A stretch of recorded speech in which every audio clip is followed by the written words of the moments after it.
Robbinsdale swinging in, and it is a fair ball, and Wayzata wins it. Park back to state for the third straight year.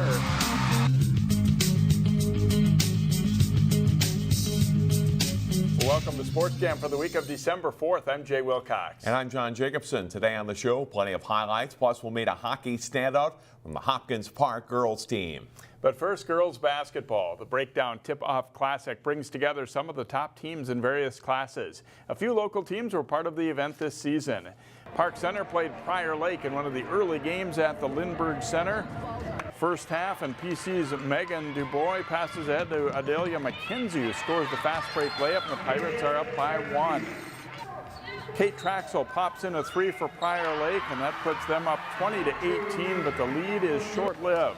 Good ball movement here by Park Center. The ball ends up in the hands of Summer Blakemore, and her 3 puts Park Center ahead for good in this one.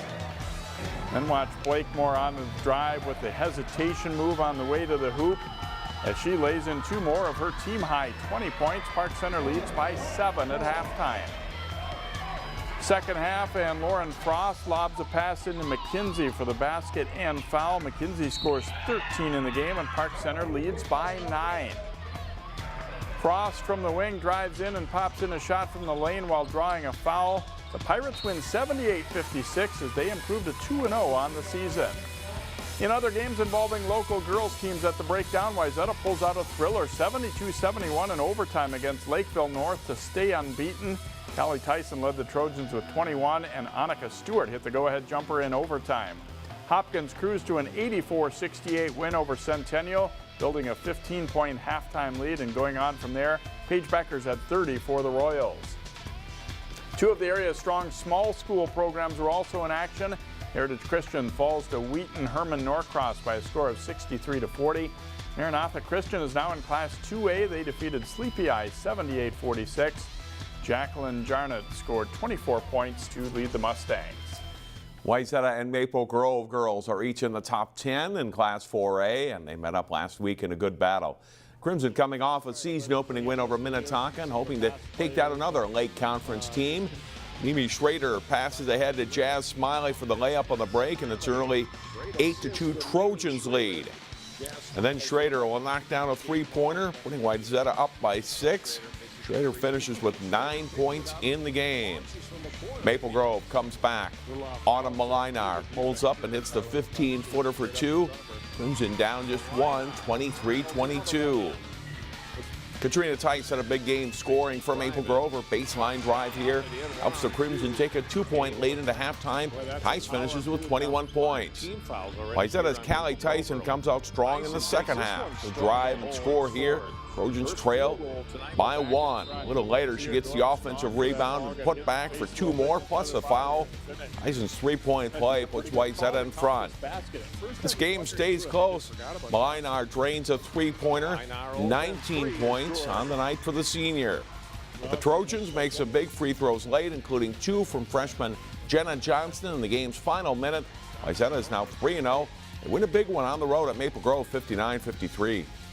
What's the difference down the stretch? It's all about grit, making the smart plays at the end of the game, stay composed and not make the crazy pass, make the smart pass to win the game. We had just hard physical game, which we haven't, we did have before, but it just is another step, and I think that they really played great. So, yeah, they did a good job. The Armstrong girls won 15 games last season. The Falcons look to bounce back from a loss to White Bear Lake as they played host to Simley in a CCX TV game. The Falcons beat the press here, and Alyssa Hansen with a nice bounce pass to a wide-open Savannah McGowan for 2 as the 7th grader gives Armstrong a 13-8 lead. Hansen scores 7 first-half points, 2 on this 18-footer as Armstrong builds an 11-point lead by halftime at 34-23. Early in the second half, Armstrong's Jordan Bloom comes off a screen and hits one of her 3 3-pointers. The Falcons lead by 12. But Simley comes back. Tiwan Danso gets the ball in the lane, and she scores 2 over 10 second-half points. Sydney Stensgaard really heats up from the outside for the Spartans. She makes 4 3-pointers. Simley leads by 4. Carly Kershaw keeps the Falcons close. She scores 10 points in the game, but it's not enough. Simley holds on down the stretch, and they beat the Falcons 57-52. Also in girls basketball, Osseo hosting Rogers. Osseo's Adriana Richardson passes it to the wing to Anna Corona, and she knocks it down for 3. But the Orioles struggle to score points all night in this one. Samantha Orth gets a steal here for the Royals, but good hustle by Jaden Klein to chase her down for the block for the Orioles. Off the inbound play, Klein gets it into the lane and scores on the floater to go as the Orioles pull within 10-7. Rogers' Allie Carroll sends it out to Claire Swan, and she knocks down 3 of her game-high 11. Rogers leads 22-10 in a low-scoring first half. Second half, and Orth passes cross-court to Raven Schwieters for the jumper, and the Royals' lead grows to 32-10. Richardson makes a nice drive to score here, but Osseo still trails big, and they fall to Rogers 44-23. Breck and Delano played some great section finals in boys hockey over the last few years. Tigers beat the Mustangs last season, get to state for the first time.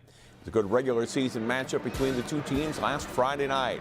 First period, and Delano's Jack Paulson, a good scoring chance. Breck goalie Lyndon Olves makes the save. No scoring in the first or second periods.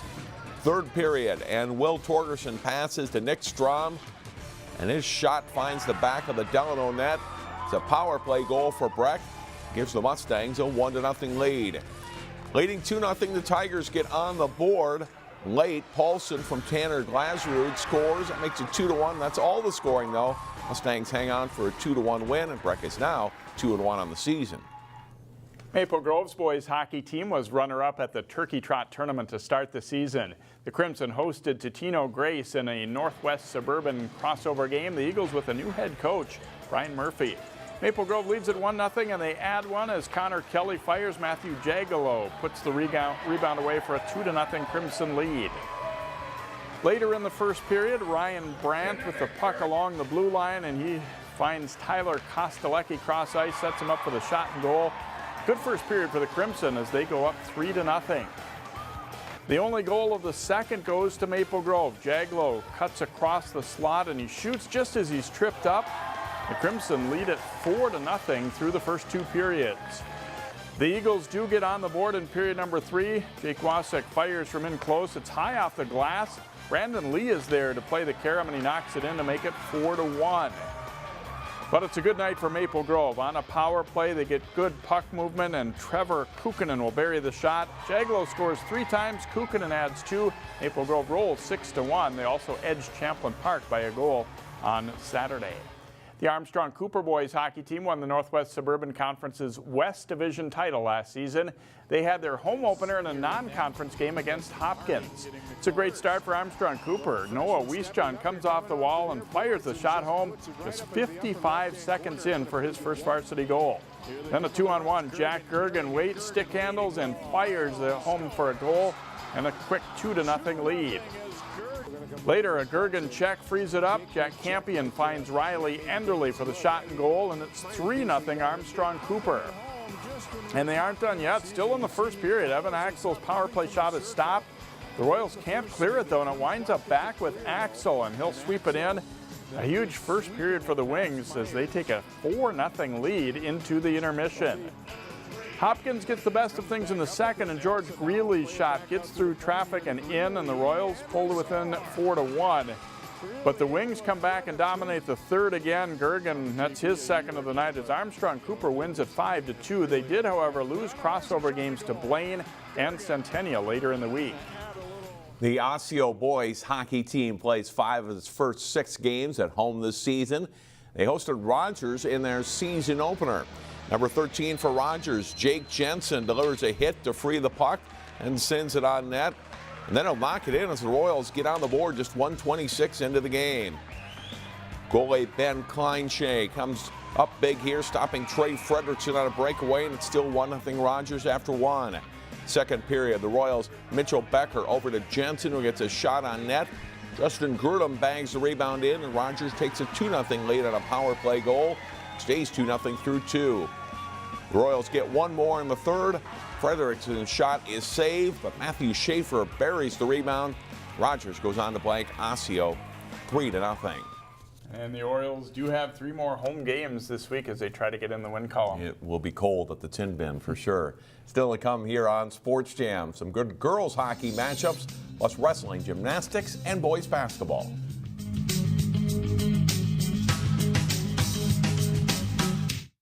Welcome back to Sports Jam. A young Wayzata girls hockey team struggled last winter, but the Trojans are off to a good start this season. They hosted second-ranked Blake, a newcomer to Class AA this season. Wayzata on the rush, and as she's falling, Greta Branton slides it to Alexo Sell for the goal. And the Trojans lead it 1-0 after the first period. Same score as we jump ahead to the third. The Bears on a power play, and they tie it up as Izzy Daniel bangs the rebound home to tie it early in that third period. Some more good chances from there. Blake's Grace Johnson on a rush hits the goalpost. And Wayzata gets an opportunity that's turned away by goalie Anna Krusel for Blake. And this one almost trickles over the line into the Trojans' net, but they keep it out. It stays tied heading into overtime. The Bears get a 3-on-0 rush in OT, but Stephanie Garvis makes the save. She stops 36 shots, and this game ends in a 1-1 tie. Despite losing a lot of seniors from last year's team, the Hopkins-St. Louis Park girls hockey team is piling up the wins so far this season. It's Royals against Royals as HP hosted Rogers, tied at 1 in the first. Kylie Hanley snaps that shot home for a 2-1 HP lead. Rogers answers when Allison Hatcher pops in the rebound. It's 2-2 after 1. Hopkins-Park takes the lead back 18 seconds into the second period. Aaron Brousseau whistles a shot into the top corner for a goal.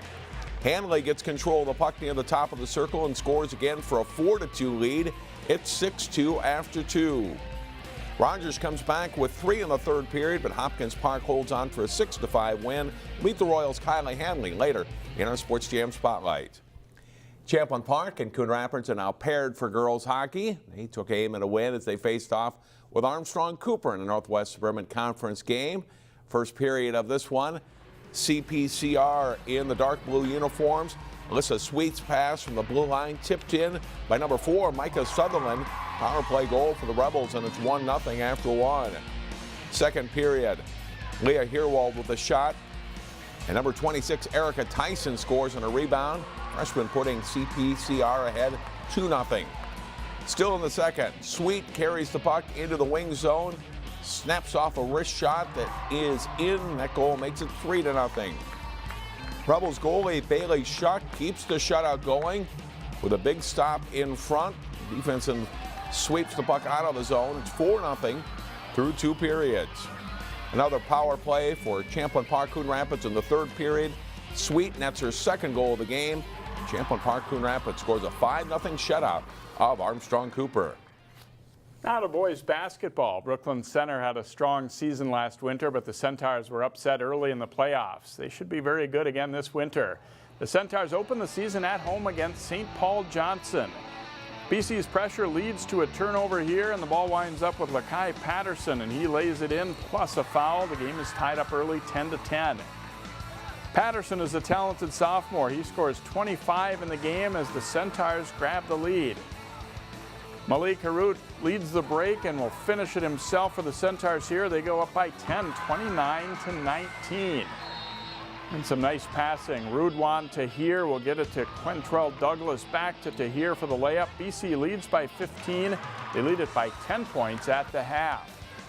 The second half action, Patterson drops the bounce pass to Adrian Sprinkles, running the floor for 2 of his 24 points. It's 46-33 BC. They win the battle for a rebound, and Douglas is out ahead of the pack for an easy 2 here, and a 17-point advantage for Brooklyn Center. Johnson cuts it to single digits, but the Centaurs hold on to win it 78-69 to start the season in style. The gymnastics season is getting started as well. Maple Grove is coming off an appearance in the state meet last winter, and they should be strong again. Maple Grove hosting Coon Rapids in their Northwest Suburban Conference opener. Kate Suzelski on vault for MG. She scores an 8.8. Nadia Abbott is the Crimson tops gymnast this season. Abbott scores a 9.125 on the vault. On beam, Maple Grove's Grace Dukeson sticks the dismount for a 9.15 mark.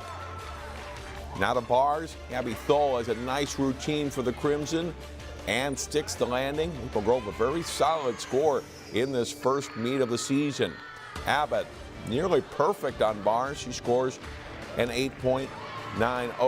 Maple Grove starts the season with a score of 140.25. They beat Coon Rapids. They were second at the Perham Invitational Saturday, scoring 142.1.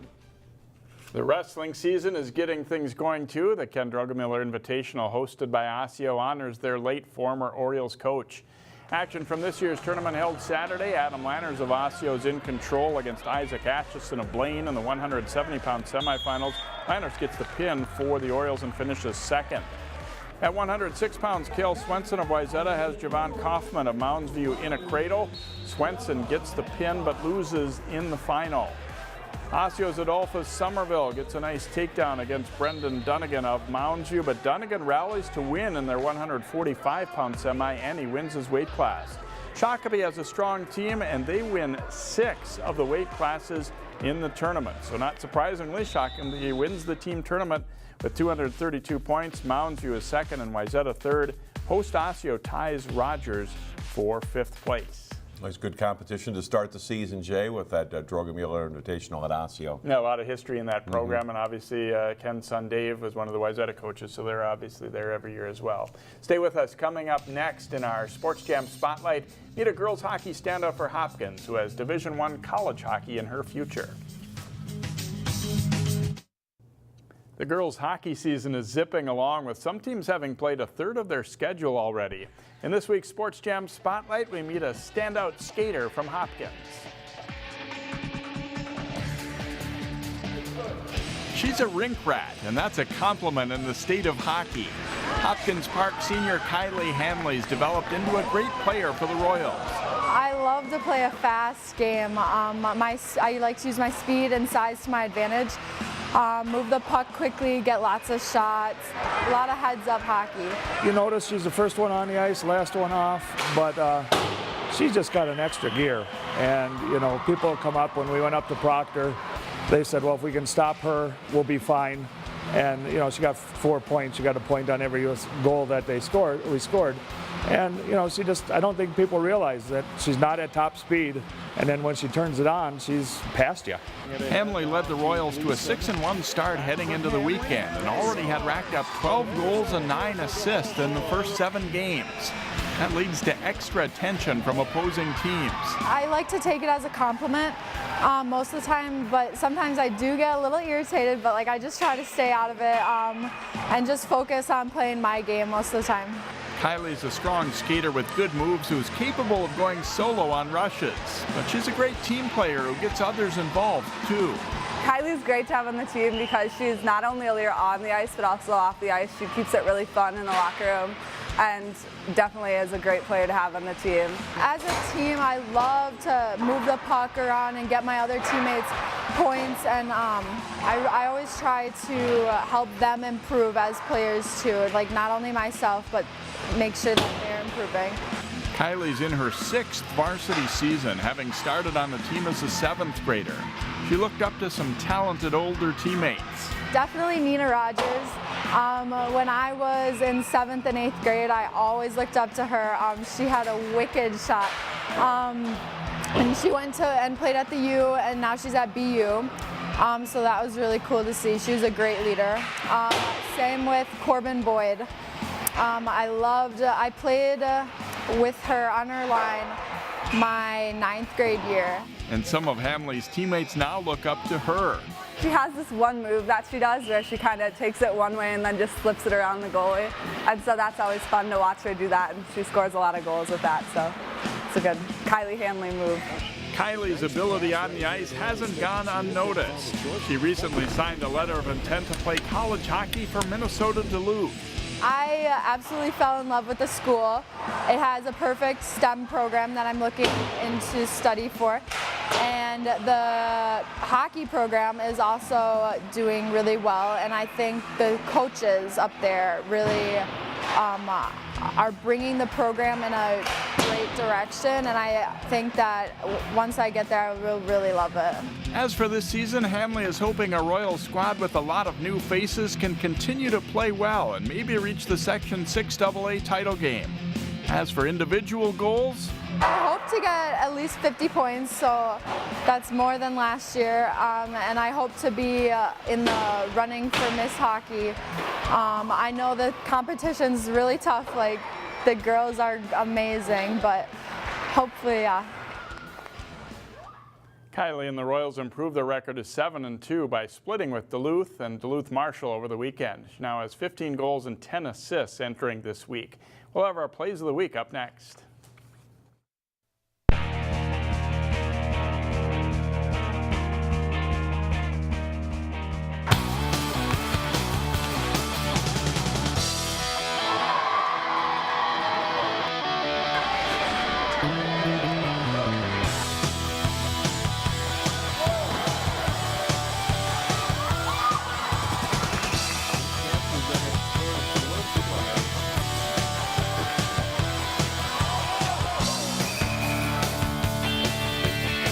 So give it, bang.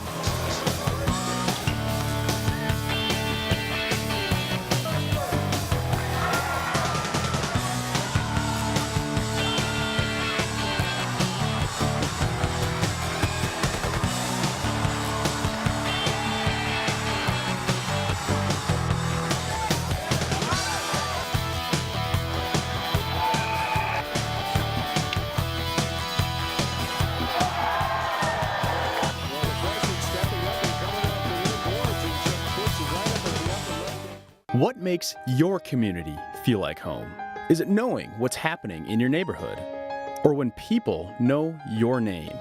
Connections make us a community. For more than 30 years, Northwest Community Television has connected citizens, neighbors, even sports fans through video. You can learn about the latest news through our truly local newscast. We cover and air around 150 high school sporting events every year. For our cities, we air parades and city meetings that you can watch whenever you want. Then, any citizen of our cities can create and share their own original content. We'll even teach you how to use the equipment too. We have always provided you with a connected community experience. And as life gets busier than ever, we will continue to engage, inform, and inspire through CCX Media, so you can stay connected to the place you call home. Looking for local? Even more local? CCX Media gives you the option to connect with your community on multiple levels. CCX Sports brings you ultimate coverage in local prep sports with full game coverage of over 120 high school games a year with highlights and features on our daily newscast. Then, our weekly Sports Jam show gives you a close-up look at local athletes, highlights of local games, and in-depth interviews. Our content can be watched at home or on the go. Visit ccxmedia.org. Remember to support your local food shelf with donations during the holiday season. Find out more about the nearest food shelf to you at ccxmedia.org under cities and in the community. Looking for local? Even more local? CCX Media gives you the option to connect with your community on multiple levels. CCX Cities focuses directly on what's happening in your city through community corner videos, weekly interviews with local mayors, and features on local businesses and nonprofits. Plus, full coverage of city meetings, community parades, concerts, and much more. Our content can be watched at home or on the go. Connect to what's happening in your community. Visit ccxmedia.org. Our game of the week is a Lake Conference girls basketball matchup between Hopkins and Minnetonka. Skippers and Royals have played each other in the last two state Class 4A tournaments. The game is Friday night at Minnetonka and can be seen live here on CCX channels 799 and 12 and online at ccxmedia.org. It replays Saturday afternoon at 4 o'clock. And that will do it for this week's show. Thanks so much for watching. See you next time on Sports Jam.